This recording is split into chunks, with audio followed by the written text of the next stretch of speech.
Rubriką remia knygynas Pegasas.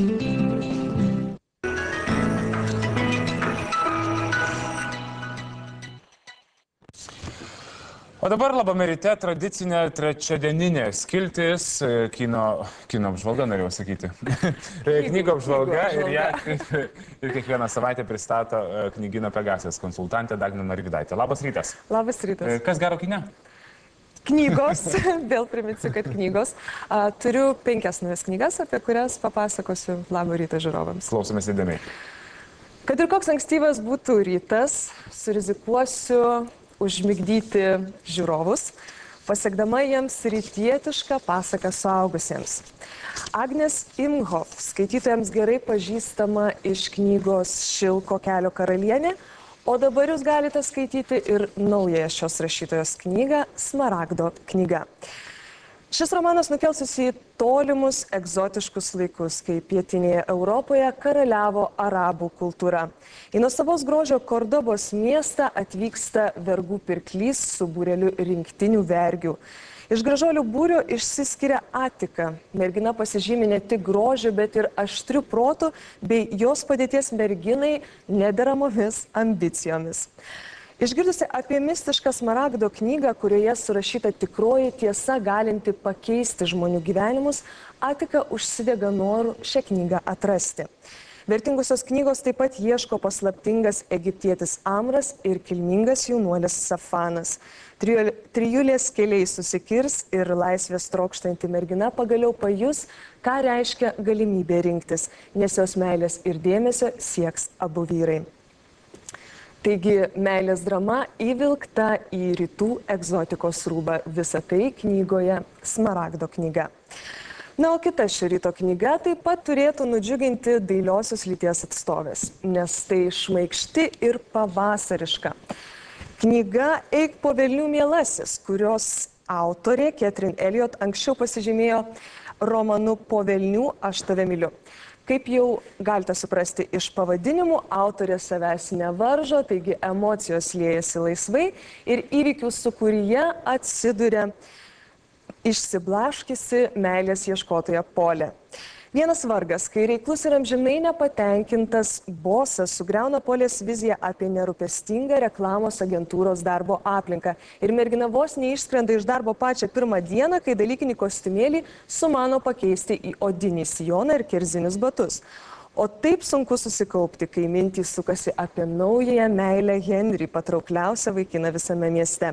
Lyg to nebūtų gana, simpatiškas nepažįstamasis traukinyje atpažįsta Polę šalikėlį ir įtraukia valiukę į patį beprotiškiausią nuotykį merginos gyvenime. Nuojauta kužda, kad mergina netrukus kažkuriam iš savo gerbėjų tikrai pasakys magiškąją frazę Eik po velnių mielasis. Žodžiu, linksma knyga labai linksmiems žmonėms. Nauji vardai lietuvių rašytojų padangėje yra tikrai retas reiškinys, todėl vertas išskirtinio jūsų dėmesio. Tiesa, jaunąją rašytoją Aleksandrą Fominą galbūt pavadinti visišką naujokę ir negalima, nes 2004 metais buvo išleistas jos debiutinis apsakymų rinkinys Nepaprastoji padėtis.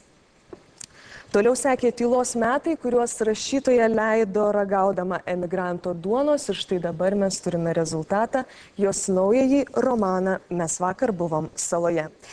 Knygos tema pastaraisiais metais ypač daug diskusijų kelianti jaunimo emigracija. Romano herojai Ūlai sunkiai sekasi ieškoti savo vietos po saulę. Ji mokslus baigė, darbą turi, nuomoja butą kartu su savo draugais, bet įsikinkiusi į kasdienybės rutiną ji jaučia tik nusivylimą ir apatiją. Bičiuliai pasiūlius judėti į priekį, 5 jaunuoliai palieka Kauną ir persikelia į Europos emigrantų meką tapusi Londoną.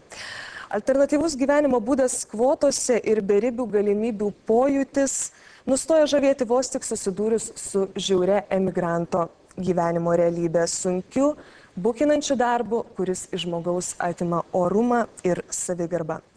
Kritikai romaną Mes vakar buvom saloje vadina 21 amžiaus prarastosios kartos epu. Negaliu nesutikti. Iš tikrųjų dar neteko skaityti knygos, kuri taip įtaigiai ir tikroviškai atskleistų, ką reiškia šiais laikais būti jaunu, savo kelio ieškančiu žmogumi. Na, emigruojantis iš Lietuvos dažnai tvirtina, kad Lietuvoje labai sunku gyventi, bet patikėkite manimi, gali būti ir blogiau. Susipažinkite su Šiaurės Korėja ir jos gyventojų kasdienybę, skaitydami žurnalistės Barbaros Demi knygą Neturime ko pavydėti - Šiaurės Korėjos kasdienybė. Tikrai pajusite, ką reiškia būti pačios žiauriausios ir represyviausios šalies piliečiais. Knygą sudaro straipsniai, kuriuos autorė parašė bendraudama su Šiaurės korėjiečiais pabėgėliais. Ir kokiegi jų prisiminimai apie savo gimtąją šalį. Badas, energetinių išteklių stygius, masinė propaganda, didžiojo vado kultas, nuolatinis teroras ir žiaurios represijos tiems, kas išdrįsta turėti savo nuomonę. Skaitai ir tiesiog sunku patikėti, kad kažkur pasaulyje žmonės gyvena būtent taip. Na ir aišku, gyvenimas Lietuvoje nušvinta naujomis spalvomis. Ir paskutinė knyga, kurią aš šį rytą norėčiau pristatyti Labo ryto žiūrovams, yra skirta vaikams. Ir tai Kristinos Gudonytės Gėlių dvaras. Kristina Gudonytė jūs tikrai galite prisiminti iš jos labai didelio populiarumo sulaukusios knygos Blogos mergaitės dienoraštis, kuri, jeigu neklystu, praeitais metais laimėjo populiariausios paauglių knygos prizą. Šioje knygoje Gėlių dvaras žaismingai ir originaliai pasakojama vienos šeimos istorija, pastaruoju metu labai dažnai pasitaikanti ir realybėje.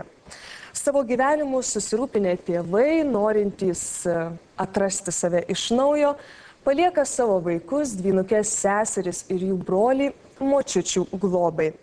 Ir namuose prasideda tikras chaosas, nes tėvai be vaikų, o močiutės taip pat savo keistenybių turinčios moteriškaitės. Tačiau nepanikuokite anksčiau laiko, viskas ilgainiui susitvarko, juk tuo knygų pasaulis iš tikrųjų ir turi pranašumą prieš realų pasaulį. Tuo šiandieną ir baigsiu. Ačiū už dėmesį. Ir ačiū Jums, gražios dienos.